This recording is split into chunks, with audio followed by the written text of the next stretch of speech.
Olá, tudo bem? Estamos mais uma vez aqui no nosso canal, né? Coronel Pelissari Analisa, e hoje vamos falar de um assunto que nós comentamos no vídeo de política da última vez, que é sobre as urnas eletrônicas. Aguarde aí que nós vamos explicar tudinho, porque só aqui é que você fica sabendo aquilo que ninguém fala em lugar nenhum. Sabe que no nosso canal nós falamos sobre segurança pública, polícia e falamos também um pouco de política.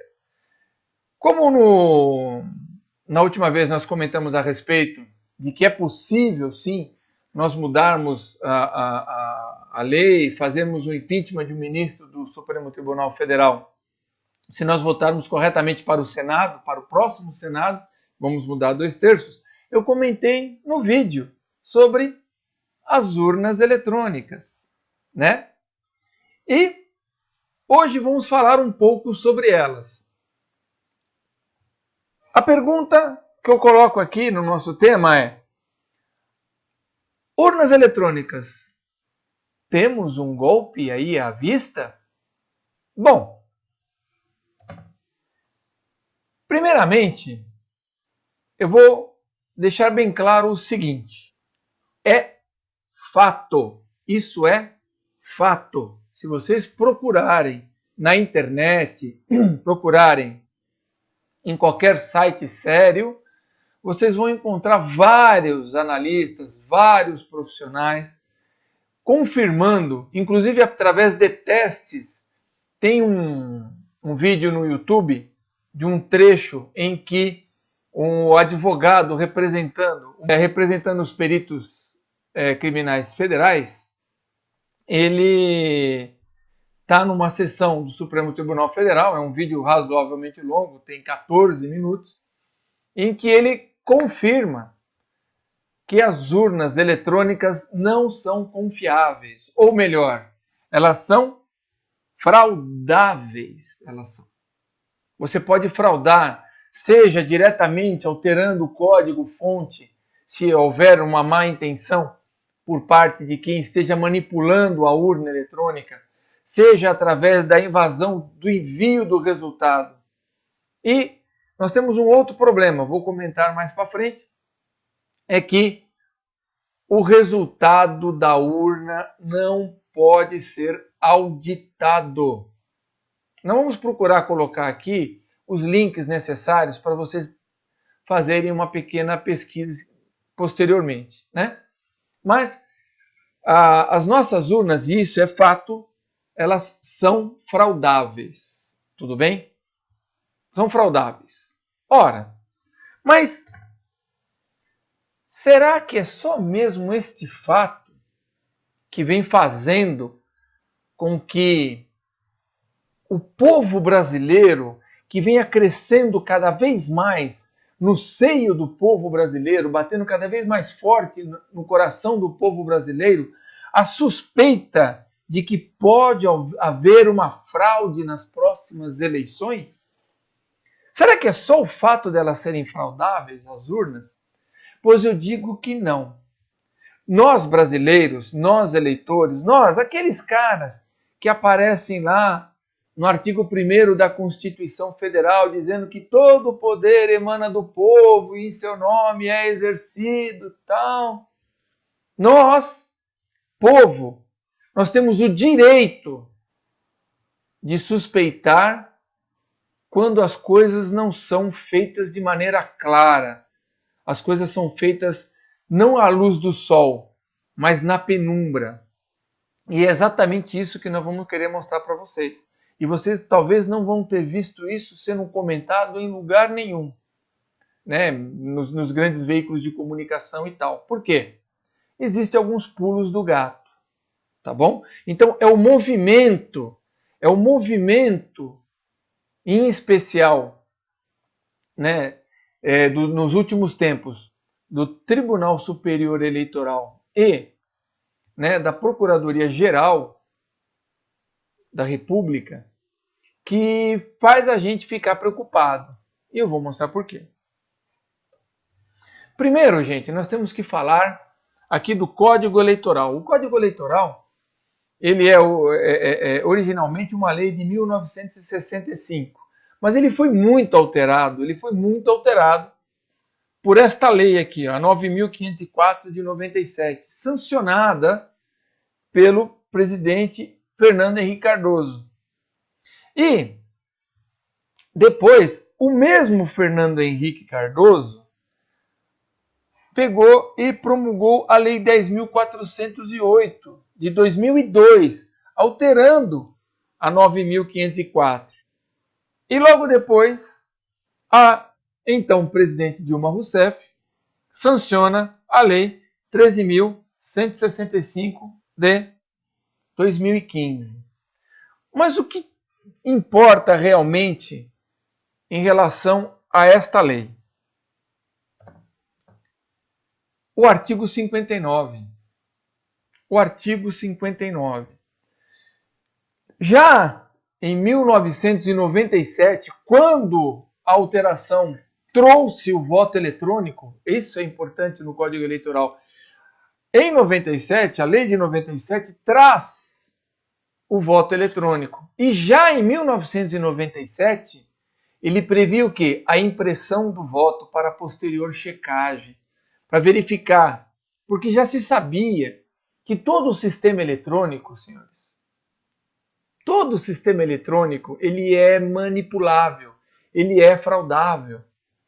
Ele é até mais pernicioso do que o voto manual. Porque uma vez feita a alteração aqui, eu posso inclusive apagar. A alteração da linha de comando, ela vai valer das 8 da manhã às 5 da tarde no dia da eleição. A partir das 5 horas e 1 minuto, ele apaga todos os comandos infiltrados na urna eletrônica para fraudar o voto. E você não tem mais como auditar isso. Ela não é mais auditável. É por isso que já na alteração de 1997 havia a previsão do voto impresso na urna eletrônica. Ou seja, a eleição eletrônica no Brasil já nasceu com o voto impresso. Apesar do deputado Jair Bolsonaro reivindicar a autoria da lei do voto impresso, isso já acontecia na lei em 97, quando foi promulgada pelo presidente Fernando Henrique Cardoso. Com a alteração de 2002, porque o que dizia? O que dizia o artigo... Eu vou mexer aqui no computador, tá? O que dizia o artigo 59 da lei de 97? Vamos lá. Vamos lá.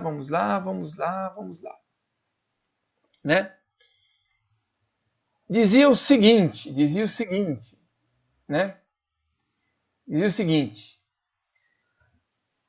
o processo de votação não será concluído até que o eleitor confirme a correspondência entre o teor de seu voto e o registro impresso exibido pela urna eletrônica. Era isso que dizia o artigo 59 alterado pelo Fernando Henrique. Tá? Ou seja, o processo de votação só se encerrava quando o eleitor chegava na urna eletrônica, fazia o cara crachá com o que estava impresso e aí sim ele dava o ok. Estava concluído o voto do eleitor. Com a alteração de 2002, além disso, ele criou todo um mecanismo, ele criou vários parágrafos aqui no artigo 59, dizendo de como é que seria o processo de auditoria da eleição. Porque você não vê nada. Os dados hoje da votação eletrônica são mandados para o Tribunal Superior Eleitoral, o próprio computador soma tudo e solta o resultado. Você não tem como. Isso é um direito sagrado. Inclusive, recentemente, o Supremo Tribunal Federal lá da Alemanha, o STF deles lá, disse que a urna eletrônica, o voto eletrônico era inconstitucional, porque não permitia ao eleitor, ao povo, o sagrado direito de verificar se ele realmente votou naquilo que foi confirmado lá na urna eletrônica. Você tem que ter o direito de saber se o seu voto foi para o candidato, para a pessoa que você votou. E aqui no Brasil, nós vamos falar daqui a pouco, a Procuradoria-Geral faz uma ação direta de inconstitucionalidade e diz que é inconstitucional você apurar o voto e imprimir o voto, que viola o sigilo, viola o sigilo, mas votou. Né? É exatamente nessa ação que vai lá o representante, o advogado dos peritos criminais, dizer que a urna é fraudável. E por isso precisa da confirmação do voto eletrônico. Isso em 2002. O Fernando Henrique já pegou, verificou que o negócio não estava muito legal e criou todo um mecanismo. São muitos parágrafos que ele criou. Eu não vou ler aqui para não ficar cansativo. Mas é só vocês irem lá na lei, né, que vocês vão verificar. E depois, né, a lei da Dilma, em 2015, tirou tudo aquilo que era de auditoria. Lembram da eleição de 2014? Todo mundo ficou com uma pulga atrás da orelha com aquele resultado lá, né? Tirou tudo e disse que a urna vai ter um equipamento para imprimir o voto. Só isso. Nada mais. Voltou mais ou menos a ser o que era na lei de 97. Tá? Só que agora, esse dispositivo, todo o artigo 59, foi dado como inconstitucional por uma ação da PGR, da Procuradoria-Geral da República. E a maioria dos ministros do Supremo Tribunal Federal disse que o artigo 59 é inconstitucional. Bom, não bastasse isso, vocês vão lembrar de uma outra história. Ainda na gestão do ministro Gilmar Mendes, como presidente do Tribunal Superior Eleitoral, quando foi aprovada a lei, em 2015, ele disse o seguinte: não tem dinheiro.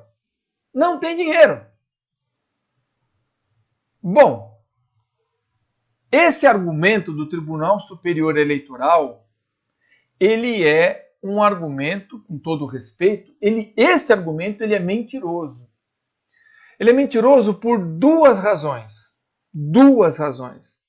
A primeira, o voto impresso na urna eletrônica é previsto desde 1997, há mais de 20 anos.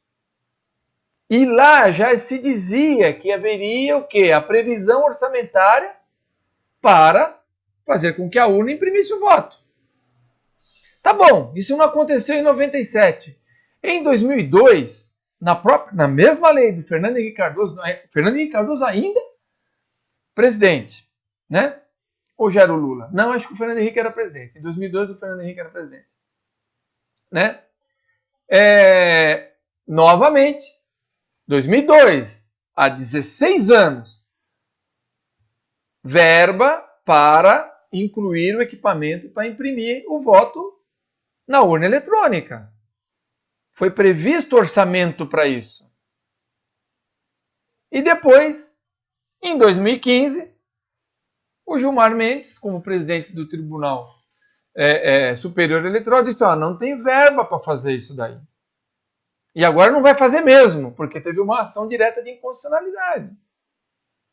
Entretanto, nós vamos colocar o link aqui, tanto o Instituto Militar de Engenharia, o IME, quanto o ITA, Instituto Tecnológico de Aeronáutica, criaram um protótipo. Eles criaram, juntamente com um conglomerado de outras universidades, eles criaram um protótipo de urna com equipamento que imprime o voto. Mas muito mais barato do que a empresa que o TSE quer licitar. A tal da Smartmatic, que você já deve ter ouvido falar alguma vez. A resposta, sabe qual foi a resposta do Tribunal Superior Eleitoral? Nós não temos interesse nessas urnas que vocês do Exército e da Aeronáutica fizeram, não. É ou não é para o brasileiro ficar com uma pulga atrás da orelha? Nós não estamos acusando nada. Nós apenas estamos levantando essas suspeitas. Quantos de vocês sabiam que o voto impresso está previsto desde 97, quando foi instituída a votação eletrônica aqui no Brasil? Né? E, como eu já disse, para terminar, né? Para terminar essa novela do voto impresso, temos uma ação direta de inconstitucionalidade, a DIN, promovida pela Procuradoria-Geral da República e que foi vitoriosa, dizendo que a impressão do voto viola o sigilo. Mas e o direito? E o sagrado direito de todo cidadão, como disse lá o Supremo Tribunal da Alemanha, de saber se o seu voto realmente foi para o seu candidato? E esse daí? Como é que o povo, artigo 1º, como é que o povo pode exercer a sua soberania se ele é alijado do sagrado direito de saber se aquele representante que está lá governando a ele, seja presidente, prefeito, governador, um senador, um deputado federal, um deputado estadual, um vereador, se eu não sei se meu voto foi para ele mesmo? Urge que todos nós, brasileiros, despertemos para este problema. Porque é lícito a todo mundo suspeitar de que as eleições no Brasil podem sim ser manipuladas e a vontade do povo ser violada, ser vilipendiada.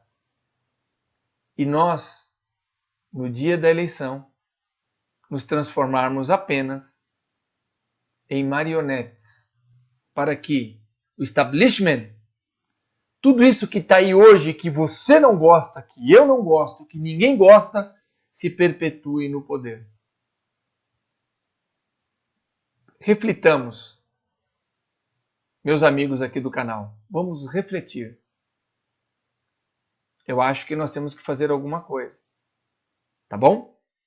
Se você gostou, por favor, dê um likezinho, dê um joinha aí no canal e, compartilha com seus amigos nas suas redes sociais, tá bom? E inscreva-se. Muito obrigado.